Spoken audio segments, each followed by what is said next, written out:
अस्सलामुअलैकुम। उम्मीद करना सारे तमाम जिमीदार भरा खैरियत दे नाल होणगे। जी भाईजान, ਉਹੀ ਹੋਇਆ जिस ਦਾ डर सी। साडे किसानां दे कोलों हुण गंदम दा कोई खरीदार ही नहीं है।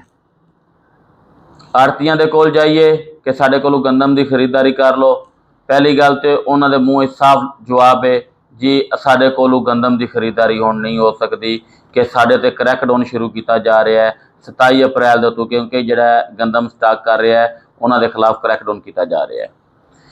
उस तो बाद अगर कोई लैण वास्ते तैयार भी है गंदम तो 3400 रुपये 3350 रुपये इस रेट के उत्ते कोई गंदम की खरीदारी करना चाह रहा है।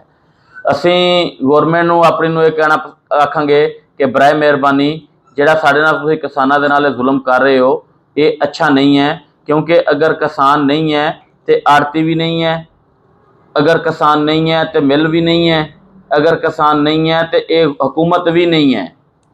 क्योंकि किसान है तो ये मुल्क चलता पाया, ज़रात है तो मुल्क चल रहा है, ज़रात ना होई तो तुहानूं इस मुल्क नूं चलाना बहुत मुश्किल हो जाना है।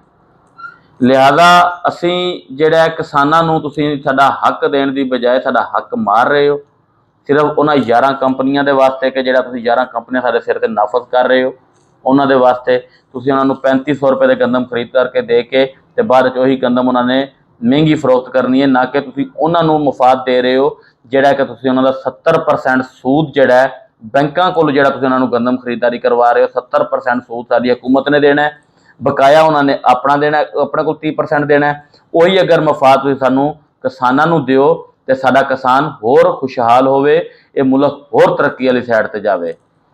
तुसीं सानूं किसानां नूं खुशहाल नहीं कर सकते तो साडे किसानां नूं मारो भी ना। साडे किसानां नूं अगर हक नहीं दे सकते साडे किसानां दा हक खोवो भी ना। उस तो बाद जिहड़ा दूसरा नंबर है कि गंदम तुसीं हुण खरीदारी करन दी साडी हुकूमत नूं याद आ गया कि असीं गंदम खरीदारी करनी है। साडी हुकूमत उस टाइम गंदम खरीदारी करन निकली है जिस टाइम साडे किसानां दे कोल गंदम 70% गंदम साडे किसानां कोल निकल चुकी है, 30% साडे किसानां दे कोल गंदम बकाया बची हुई है। साडी हुकूमत नूं उस टाइम गंदम की खरीदारी याद आई है जिस टाइम किसान नूं अच्छा गंदम का रेट मिल रहा है। साडी हुकूमत नूं उस टाइम गंदम खरीदारी करन दा याद नहीं सी जिस टाइम साडे हुकूमत गौरमेंट साडे किसानां नूं 3000 तो 3100 3200 रुपए दे विच गंदम खरीदारी कर रहे सन। उस टाइम साडी हुकूमत नूं याद नहीं सी कि साडे किसानां दे कोलों भी गंदम खरीदनी है कि जिहड़ा किसान बेचारा दिन रात मेहनत करके फसल पाल चुकिया है कि असीं उहदे नाल वादा कीता होया किसान दे नाल कि जिहड़ा तुसीं गंदम काश्त करो असीं तुहाडे कोलों गौरमेंट साडी गौरमेंट नून लीग जिहड़ी गौरमेंट है ये गंदम खरीदारी करेगी। जिस टाइम साडी हुकूमत नूं ये याद ही नहीं है कि साडी हुकूमत ने साडे कोलों की गंदम खरीदारी की है, कोई साडे कोल गंदम खरीदारी नहीं की। अगर साडे कोलों साडी किसानां दी गंदम दा रेट अच्छा होया है तो साडी हुकूमत ने क्रैकडाउन शुरू करते हैं। वो क्रैकडाउन का असर साडे किसानां दे उत्ते की पिया है, वो क्रैकडाउन का असर साडे किसानां दे उत्ते ये पिया कि साडे कोलों कोई गंदम की खरीदारी नहीं कर रहा। अगर कोई गंदम खरीदारी कर रहा है तो किसान की बिल्कुल गर्दन लाण के चक्कर कर रहा है कि गंदम किसान के कोलों उही गंदम 3400 3350 3400 रुपए दे विच गंदम खरीदारी कर रहा है। उही मफाद लैण के चक्करां दे विच कि यही गंदम असीं 3300 की खरीद करके यही गंदम असीं बाद हुकूमत नूं 3500 रुपए दे विच देंगे। यार हर बंदा इस मुल्क पाकिस्तान दे विच हर बंदा किसान नूं मारन दे पिछे लगा होया है कि किसान नूं मार दईए। किसान अगर मरदा है तो यह मुल्क भी नहीं बचता, ये मुल्क भी खत्म होंदा है, क्योंकि किसान इस मुल्क की रीढ़ की हड्डी है।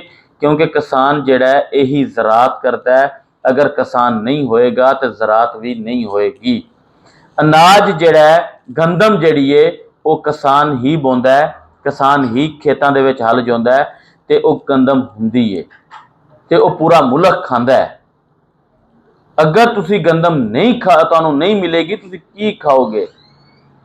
गंदम एक जन्नत का मेवा है जिहड़ा कि अल्लाह ताला की तरफों सानूं किसानां नूं की पूरे दुनिया नूं एक तोहफा दिता गया है।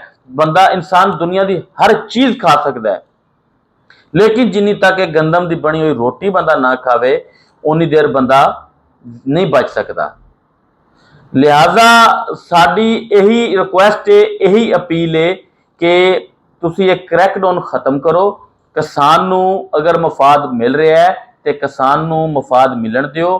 ਕਿਸਾਨ ਨੂੰ ਅਗਰ 3800 ਰੁਪਏ ਦੇ ਵਿੱਚ ਗੰਦਮ ਦੀ ਖਰੀਦਦਾਰੀ ਚੱਲ ਰਹੀ ਸੀ ਤੇ ਤੁਸੀਂ ਉਹ ਕਿਸਾਨ ਨੂੰ 3800 ਰੁਪਏ ਦੇ ਵਿੱਚ ਖਰੀਦਦਾਰੀ ਹੋਣ ਦਿਓ, ਨਾ ਕਿ ਤੁਸੀਂ ਆਪਣੇ ਮਫਾਦ ਦੇ ਵਿੱਚ ਜਾਂ ਆਪਣੀਆਂ ਜੇਬਾਂ ਭਰਨ ਦੇ ਵਾਸਤੇ ਸਾਨੂੰ ਕਿਸਾਨਾਂ ਨੂੰ ਮਾਰੋ।